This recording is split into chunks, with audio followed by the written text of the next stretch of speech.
Olá, meus amigos, estamos de volta aqui. Regimento interno da Câmara de São Paulo para o concurso público. O regimento interno vai cair em praticamente todas as vagas aí para todos os cargos, né?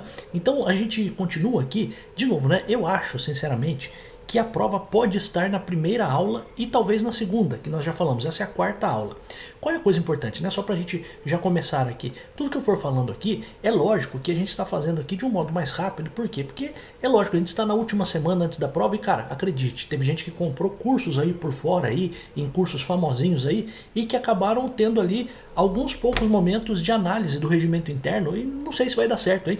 Por isso que eu estou tentando aqui de algum modo te ajudar aqui para que você ainda consiga salvar questões para este concurso, tá bom? Se você não é inscrito no canal, peço que você, por gentileza, que você se inscreva, não custa nada, isso me ajuda bastante como professor aqui. Estou aqui no meu horário de almoço, tem até acabei de tomar uma coquinha aqui, então estou no meu horário de almoço aqui, estou no local aqui que não é o apropriado para gravar, mas cara, quem quer dar um jeito, né? Isso é o ponto importante. Então eu como professor aqui tenho sempre essa missão de tentar ajudar as pessoas que têm interesse, né, em aprender. Eu gosto muito quando as pessoas querem aprender e o professor fica sempre feliz com isso. Então continuando aqui, regimento interno, audiências públicas. Você já ouviu falar de audiência pública? Audiência pública é alguma coisa que acontece para discutir alguma coisa, né? Então existe lá no regimento interno previsão de audiências públicas. Então olha só, artigo 85, as comissões permanentes isoladamente, ou seja, uma comissão sozinha ou em conjunto, ou seja, várias comissões juntas, deverão, então aqui é um dever, deverão convocar audiências públicas sobre algumas coisas. Por exemplo, projetos de lei em tramitação nos casos previstos do artigo 41 da Lei Orgânica, outros projetos em tramitação, sempre que requeridos por 0,1%, ou seja, 1/10% de eleitores do município. Cara, isso aqui é bem interessante, tá? Por quê? A pergunta poderia ser a seguinte: é possível que munícipes, que eleitores do município de São Paulo peçam a realização de uma audiência pública? Sim. Para quais projetos de lei? Para outros projetos de lei. Então, pensa o seguinte, tem um projeto de lei lá que quer fazer uma modificação na remuneração dos professores do município de São Paulo. Bom, isso é um projeto de lei relevante. Então, se você tivesse 0,1%, ou seja, 1/10% de eleitores, não é de moradores, tá? Não é de habitantes, é de eleitores, quem de fato vota. Se você tiver isso, se isso chegar à Câmara Municipal, é obrigatória a realização de audiência pública. Outro caso, assunto de interesse público, especialmente para vir representantes de entidades legalmente constituídas e representantes de no mínimo 1.500 eleitores do município, sempre que essas entidades ou eleitores o requererem. Então também, para tratar de assunto de interesse público, preste atenção numa coisa, para a realização de audiência pública, você deve fazer aqui a audiência pública para outros projetos de lei, ok, mas também você deve fazer para tratar de assunto de interesse público. E veja, não estamos falando aqui de lei especificamente, mas estamos falando de um pedido feito pela população, olha só, especialmente para ouvir representantes de entidades legalmente constituídas e representantes de no mínimo 1.500 eleitores do município, sempre que essas entidades ou eleitores o requerem. Então, ou requererem, né? Então veja só qual é o ponto importante aqui, também muito relevante. Então também para atender o artigo 320, me parece, ó, se fosse perguntar, eu ficaria nesses dois aqui, né? No inciso 2 e no inciso 3, tá? Então, população participando aqui para a realização de audiência pública, e é um dever ser realizada essa audiência pública. Aí o parágrafo único trata de hipóteses em que podem, ou seja, eu posso realizar ou não, tá? Então as comissões permanentes poderão convocar audiências públicas para instruir matéria legislativa em trâmite e para tratar de assuntos de interesse público relevante mediante a proposta de qualquer dos seus membros ou a pedido das entidades interessadas. Então veja só uma coisa importante, né? Para esses temas aqui é obrigatória a realização de audiência pública. Perfeito, já entendi, professor. Mas existem hipóteses em que, mesmo não sendo obrigatória a realização de audiência pública, eu posso realizá-la? Sim, é o parágrafo único. Então, pode ser que qualquer dos membros das comissões permanentes façam o pedido. Então você tem lá uma comissão permanente de Constituição, Justiça, etc. Pode ser feita uma audiência pública para tratar de alguma coisa ali? Pode. Então, para instruir matéria legislativa em trâmite, ou seja, para alguma coisa que está em tramitação, ou então para tratar de assuntos de interesse público, a mesma coisa, né? Então, veja, mas aqui tem um ponto importante. Como não é uma quantidade específica, então é qualquer dos membros das comissões ou a pedido de entidades interessadas, não tem uma coisa específica, né? Aqui a gente tem pelo menos 1.500 eleitores, né? Então, por exemplo, né? Então representantes de 1.500 eleitores, ou você tem aqui entidades legalmente constituídas. Qual é o ponto, né? Quando você tem um número X de pessoas pedindo, é obrigatória a realização da audiência pública. Quando você não tem, aí você pode ou não fazer a audiência pública, tá bom? Então essa informação é importante. Eu pensaria muito porque estou fazendo isso aqui especificamente, né, para quem vai fazer o concurso de técnico, né? Mas é claro que outras pessoas também podem se aproveitar desse conteúdo aqui. Mas qual é o ponto importante, né? Uma pessoa que vai trabalhar como técnico legislativo pode ser chamado a participar dessas audiências públicas, não para falar nada, mas para fazer ali os serviços burocráticos, administrativos, tá bom? Então isso é uma coisa importante. Outra coisa importante, o artigo 88, das reuniões de audiência pública serão lavradas atas. Então fiz audiência, discutimos aqui sobre um projeto de lei que está em tramitação, fizemos aqui uma discussão sobre assuntos de interesse público, vamos lavrar uma ata, arquivando-se no âmbito da comissão os pronunciamentos escritos e as notas taquigráficas e documentos que os acompanharem. Então aqui um ponto importante, qual é a informação relevante aqui? Você vai fazer uma ata da audiência pública, dessas reuniões de audiência pública. Então vamos fazer aqui uma audiência pública para tratarmos da quantidade de outdoor que temos em São Paulo. É um assunto de interesse público, vamos fazer uma discussão sobre isso, vamos lavrar uma ata sobre isso, tá bom? Então essa informação é importante. Outra coisa, comissões temporárias. Então a gente tem aqui 3 comissões temporárias. E aqui, cara, se eu fosse falar com você para decorar, a gente tem várias comissões permanentes, né? E a gente tem as ordinárias e as extraordinárias. Qual é o ponto importante, né? A gente tem comissões temporárias. Das comissões temporárias, eu acho que você deveria, de fato, decorar Comissão Parlamentar de Inquérito, CPI. Tá? Comissão de representação e comissão de estudos. Então veja só, qual é o ponto importante? Quando você está estudando direito, você vai perceber que por vezes um artigo fala tudo o que tem. Então, por exemplo, quais são as comissões temporárias? 1. CPI, Parlamentar de Inquérito. 2. Comissão de representação. 3. Comissão de estudos. Aí os próximos artigos certamente vão tratar nesta ordem. Primeiro da comissão parlamentar, depois da comissão de representação e depois da comissão de estudos. É exatamente isso, ó. Olha só, artigo 90, você poderia também, claro, porque tem muito interesse, né? As comissões parlamentares de inquérito são as que se destinam à apuração de fato determinado ou denúncia, tá? Em matéria de interesse do município, sempre que essa apuração exigir além dos poderes das comissões permanentes e que a elas são igualmente atribuídos poderes de investigação próprios das autoridades judiciais. Então é lógico, né? Ponto importante é que CPI você cria para investigar um fato determinado ou uma denúncia, tá bom? Então essa é uma informação importante. Como que eu crio a CPI? As comissões parlamentares de inquérito serão criadas mediante requerimento de 1/3 dos membros da Câmara, tá? Para apuração de novo, fato determinado, tá? Em prazo certo, adequado à consecução dos seus fins, ou seja, para atingir os seus fins, sendo suas conclusões, se for o caso, encaminhadas ao Ministério Público. Então, para onde que eu encaminho depois o resultado, né, as conclusões da CPI? Os vereadores podem fazer alguma coisa? Não, eles fazem um relatório, simplesmente encaminham isso ao Ministério Público, tá bom? Isso é uma informação importante. Parágrafo 2º, também importante, poderão funcionar na Câmara até 5 CPIs que serão instaladas da seguinte forma. Então, olha só, eu posso ter ao mesmo tempo até 5 CPIs, então 2 concomitantemente, nos termos do caput, ou seja, com os requerimentos, com os fatos todos mencionados, e 3 em caráter excepcional, por motivo relevante, mediante deliberação em plenário, pela maioria absoluta dos vereadores. Então veja só uma coisa importante, né? Uma coisa muito relevante. Então eu posso ter 2 ao mesmo tempo, simplesmente com o requerimento de 1/3 dos vereadores. Então veja, quero que você guarde uma coisa importante. A CPI é um instrumento feito para as minorias, para que as minorias... Então você precisa ter ali 1/3, né, dos membros da Câmara, então 1/3 dos vereadores podem criar juntos ali uma CPI. Eu posso ter ao mesmo tempo, para investigar 2 fatos diferentes, para fazer a investigação de fatos distintos ali, ao mesmo tempo, concomitantemente, sem nenhum problema, só com a aprovação de 1/3 dos vereadores, né, com a proposta o requerimento, né, de 1/3 dos vereadores, de 2 ao mesmo tempo, de 2 CPIs ao mesmo tempo. Professor, posso ter 3, 4, 5 CPIs? Posso, mas daí, a partir da terceira, então a terceira, a quarta e a quinta, eu preciso ter a aprovação da maioria absoluta dos vereadores. Isso precisa ser votado, deliberado em plenário, tá bom? Então essa é uma coisa importante também.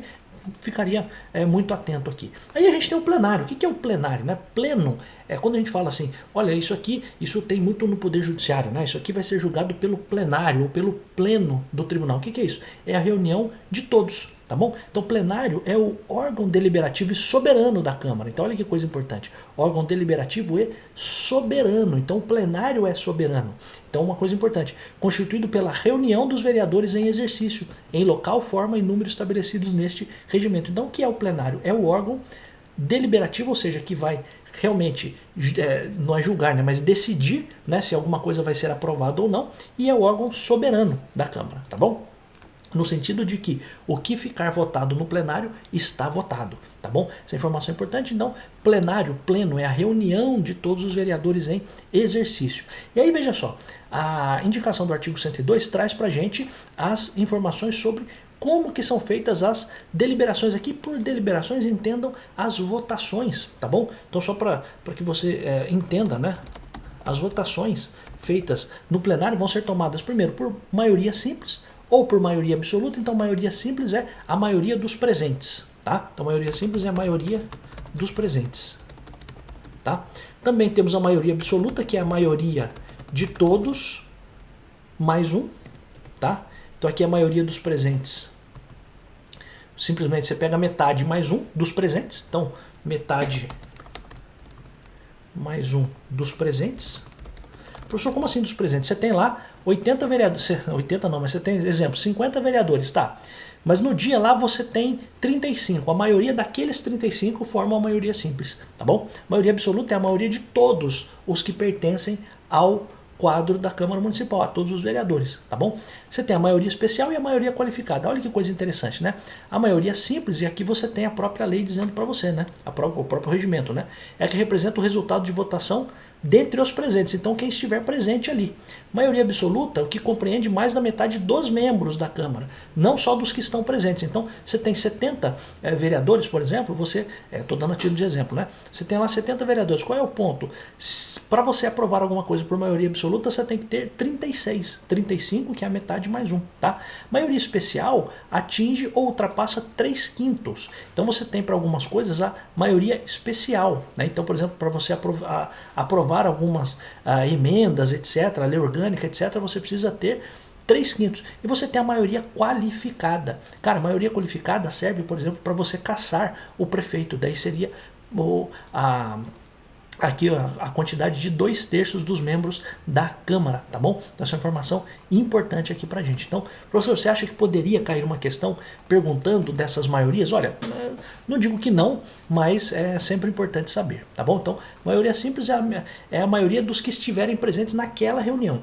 Olha, tem um projeto aqui que precisa ser aprovado por maioria absoluta. Bom, se é por maioria absoluta, eu preciso que votem naquele dia a maioria de todos mais um, tá? Maioria especial, como a gente já viu, é uma maioria de 3/5, e a maioria qualificada é uma maioria de 2/3, tá bom? Então, aqui coisas bem importantes pra gente, porque você poderia sim ser chamado a responder uma questão dessas na sua prova, tá? Então, maioria especial, existem alguns projetos e algumas alterações normativas que precisam de 3/5. Vai cair pra gente, professor? Não, não vai cair, não imagino que isso seja perguntado, mas só para que você tenha em mente. A maioria qualificada, por exemplo, para caçar o prefeito, tá bom? Então, aqui é um ponto importante. Aí, a extinção e perda do mandato. Então, vai perder o mandato, o vereador, em algumas hipóteses aqui, meio que intuitivas, né? Quando a Justiça Eleitoral decretar que perder ou tiver suspenso os direitos políticos, mas essa aqui do inciso 3º chama atenção, né?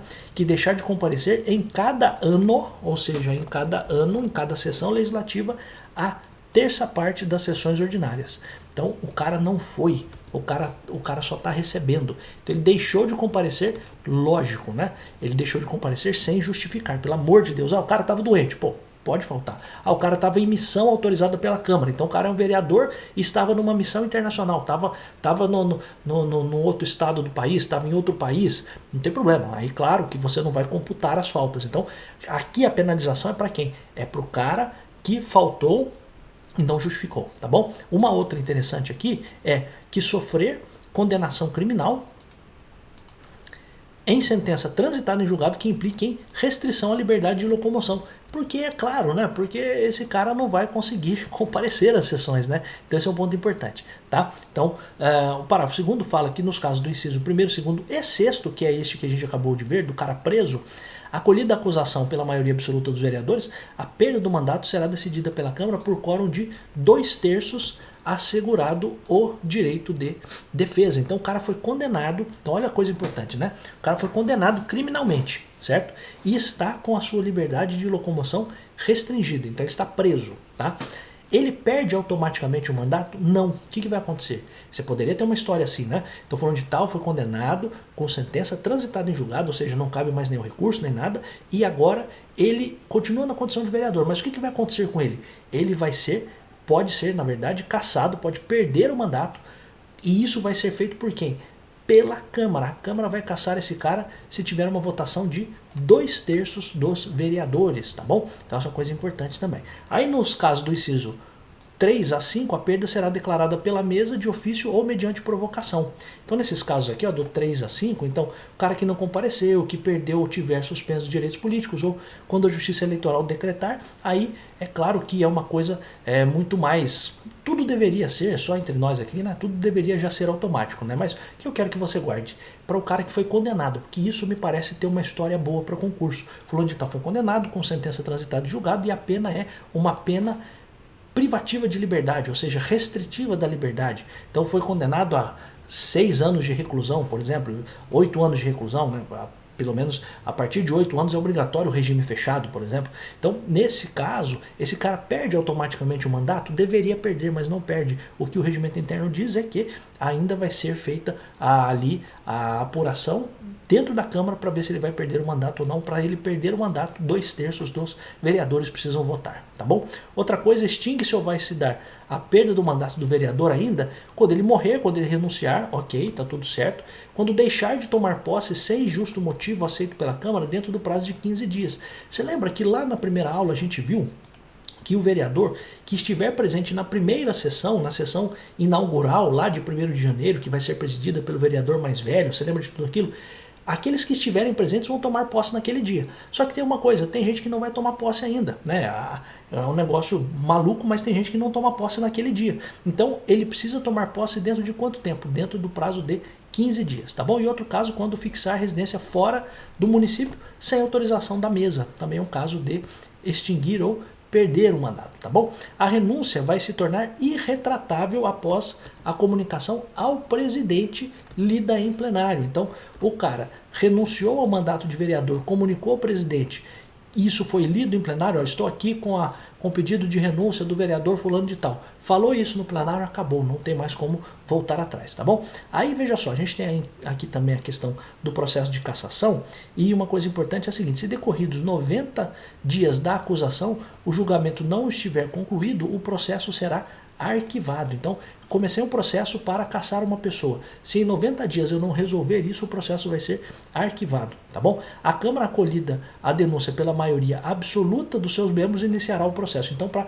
acolher a denúncia contra o vereador para ser cassado, eu preciso de qual quórum, de qual quantidade de pessoas aprovando aquilo, maioria absoluta, para eu começar o processo, tá bom? Essa é a informação importante. E aí, claro, cassado o mandato, o vereador cassado o mandato do vereador, a mesa expedirá a respectiva resolução. Qual é a pergunta que já vi cair em outros concursos, né? Não nesse, mas qual é o ato normativo da Câmara Municipal que declara a perda do mandato? Quando o mandato é cassado, a Câmara faz, através da sua mesa, a resolução. Então vai ser criada uma resolução, que é um ato normativo que vai dizer que que o fulano ou a fulana foram ali cassados, tá bom?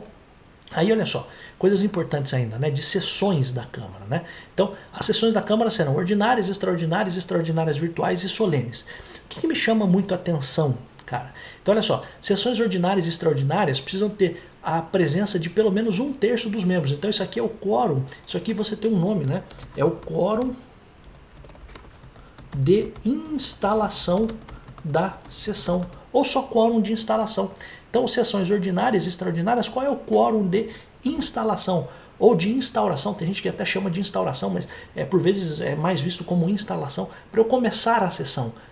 Sessões ordinárias e extraordinárias, eu preciso ter pelo menos 1/3 dos membros. Por que você está falando isso, professor? Porque lá na primeira aula, não sei se você se lembra, no 1º de janeiro, em que o presidente da Câmara vai ser aquele que é o mais velho dos vereadores eleitos e tal, eu começo aquilo independente do número de pessoas, ou seja, eu não verifico o quórum de instalação. Estou fazendo aqui alguns paralelos para você se recordar, tá bom? Outra coisa importante, né?